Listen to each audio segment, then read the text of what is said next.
Ignore করার একটা নিয়ম আছে।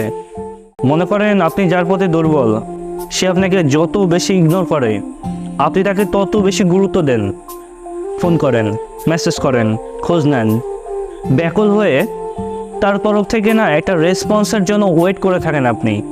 কিন্তু সেই মানুষটা ততদিনে বুঝেই ফেলে যে আমাকে ইগনোর করলেও আমি তার কাছে বারবার ফিরে যাব, আর কোথাও যাওয়ার জায়গা নাই আমার, আমি তাকেই ভালোবাসবো, তাকে আবার আপন করে আমি আমার কাছে টেনে নিব। আর তাই সে নিজের ইচ্ছাই আপনাকে কোনো রকম রেসপন্স দিবে না। তার আসলে ভেবেই বসে আমি তাকে অবহেলা করি, যাই করি না কেন, গাছাড়া গাছাড়া ভাব দেখাই, সে তো আর আমাকে ছেড়ে চলে যাচ্ছে না। আমি তাকে আমার প্রয়োজনে ব্যবহার করলেও সে কোনো কিছুই না মনে করে না। আমার যখন তার সাথে কথা বলতে ইচ্ছা হয় তখনই আমি কথা বলবো, যখন কথা বলতে ইচ্ছা হবে না আমার তখন দূরে ঠেলে দিব। কত সুন্দর নিয়ম আপনাদের। বর্তমানে এই জেনারেশনে সঠিক ভালোবাসার মানুষটাকে খুঁজে পাওয়াটা না অনেক বেশি টাফ।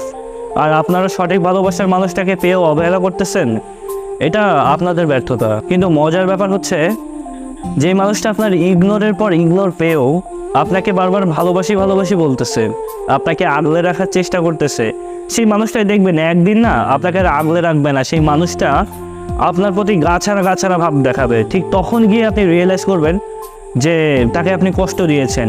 কাউকে এত বেশি কষ্ট দেওয়া ঠিক না, যে সেই মানুষটা ইগনোর পেতে পেতে একটা সময় পর শক্ত হয়ে যায়। একটা সময় পরে গিয়ে সেই মানুষটা আপনাকে ভালোবাসার বদলে আপনাকে ঘৃণা করতে শুরু করে, আপনাকে এড়িয়ে চলতে শুরু করে।